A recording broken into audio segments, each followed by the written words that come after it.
Hi guys! Magandang gabi. Welcome back po dito sa Gandara SRU channel. Andito na naman nga po ako muli nagbabalik.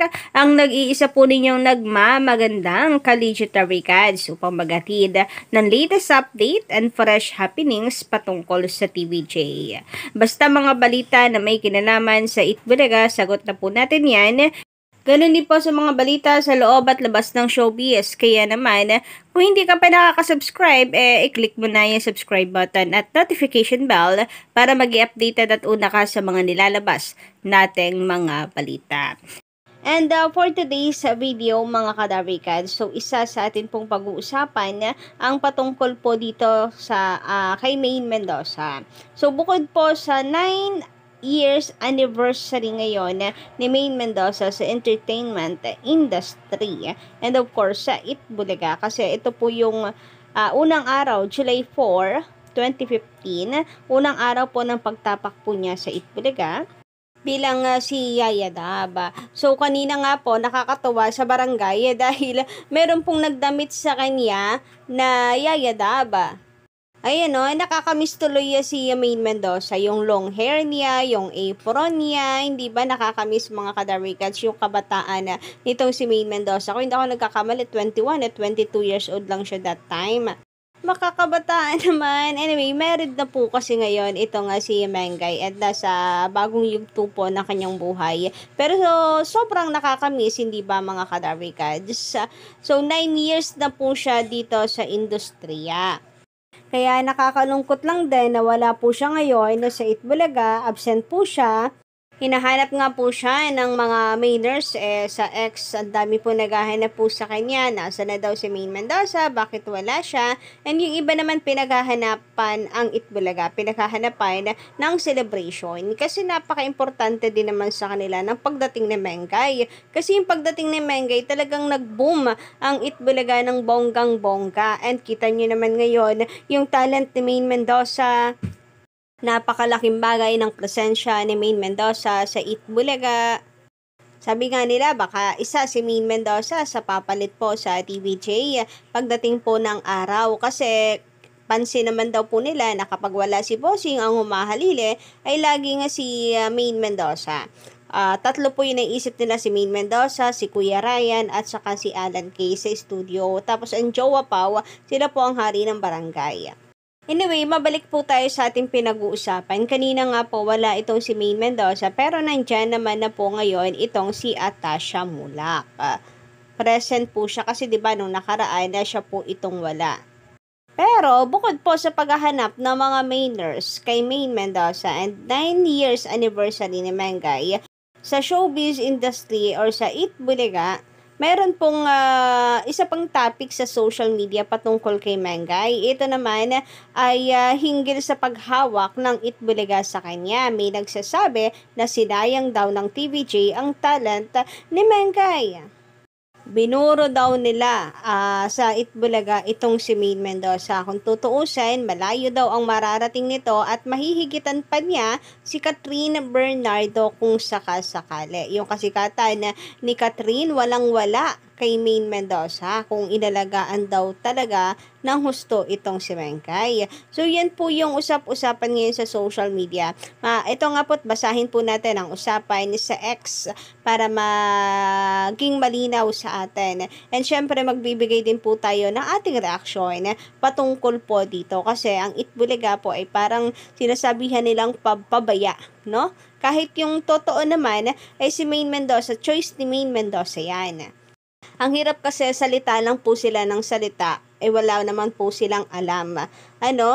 Ako bilang fan na fan itong si Mengay at saka ni Alden, alam ko itong takbo ng career ni Maine Mendoza kung bakit nandyan lang siya sa Itbulaga, kung bakit wala siyang proyekto. So, mamaya lilinawin natin yan. Sabi nga dito, nakapamilya online, Catherine Bernardo and Maine Mendoza in one frame. Ang gandang pagmasdan. Kasi pareha silang sikat. Si Maine Mendoza kahit wala pong active na serye ay sikat. Hindi po talaga nawawala sa industriya. Samantala, sabi naman or comment naman itong isang netizen, missed opportunity Talaga itong si at main DCM, she could have been bigger than Catherine Bernardo if hindi nagpatala sa Itbulaga. A big sayang. So I think hindi naman sayang kasi si Maine Mendoza super happy kahit nagpatali siya sa Itbulaga. Choice kasi niya yun eh. Doon siya happy eh. Kung ano talaga yung kagustuhan niya, yun po talaga makakapagpasaya sa kanya. So ano kaya yung sayang doon? Well, to be fair sa'yo, baka kasi hindi mo rin alam nga ang tungkol doon, sasabihin na po natin. Pero ito guys, at meron pang mga conversations patungkol po dito. Sabi dito, it's not her fault. Though, na di lang talaga marunong gumawa ng gimmick ang GMA. Naku, pati GMA napasok sa usapan. They can make movies and series for Alden and Maine Mendoza na maganda na super click, but they missed the big shot. For they do not know how. Wala ring writers and directors for them sa network. Sabi naman dito, FYI, hindi hawak ng GMA si Maine. Itbulaga may hawak sa kanya. Saka, hindi rin sana siya napansin kung hindi dahil sa EB. And the same with Alden Richards. Siguro ngayon, lubog na lubog si Alden at hindi kilala kung hindi dahil po sa TVJ, kung hindi po dahil sa Itbulaga. Wala sanang Alden ang GMA Network. Although meron pong title si Alden Richards dalawa sa GMA before na Afternoon na Prince and Drama Prince. Yes, title po niya yan. Pero wala namang binibigay na project sa kanya. So kahit may titulo siya sa GMA Network, kung wala namang binibigay sa kanyang project, wala rin. Hindi po ba't kay Alden mismo nanggaling na tenga siya? Na itinapon muna siya or nilagay muna siya sa Itbulaga hanggat wala pang maibigay na proyekto sa kanya. Para saan pa yung title niya na yon na prinsipe siya ng drama ng GMA tapos walang project? Kung hindi dahil sa Itbulaga, hindi mabubuhay yung kanyang career.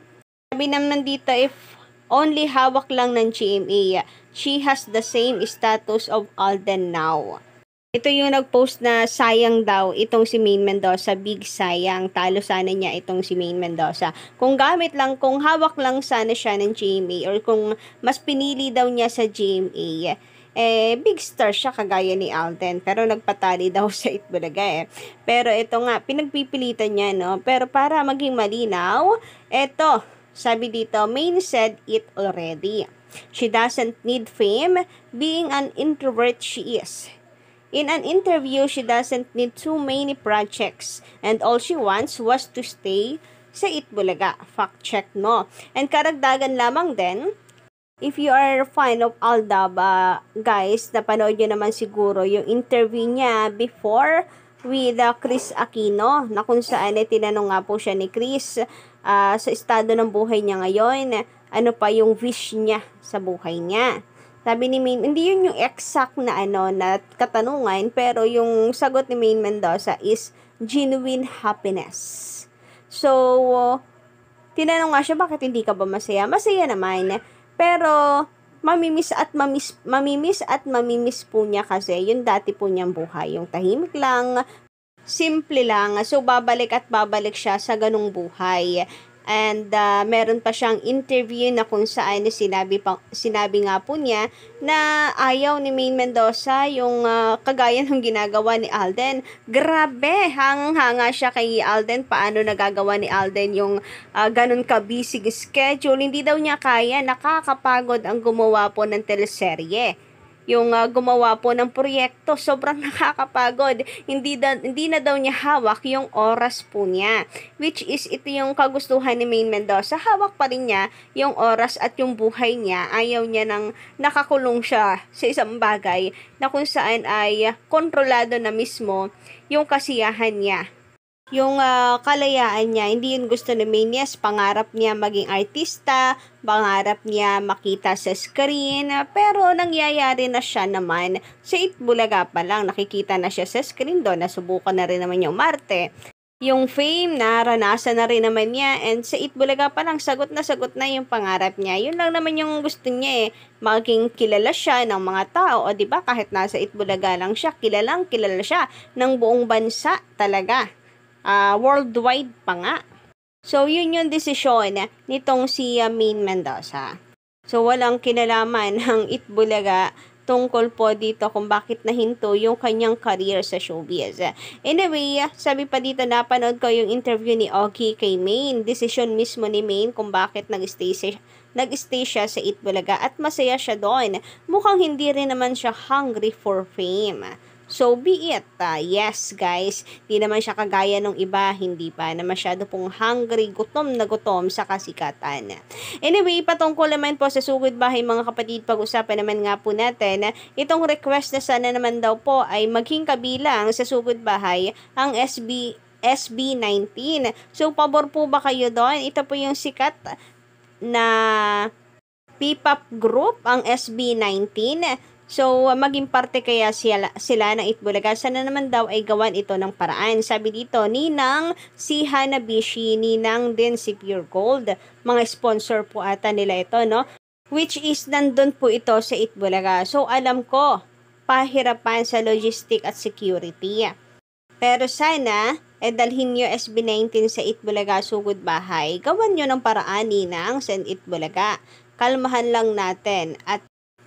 na lang natin na di taga barangay, nood na lang sa mga bahay para hindi magulo.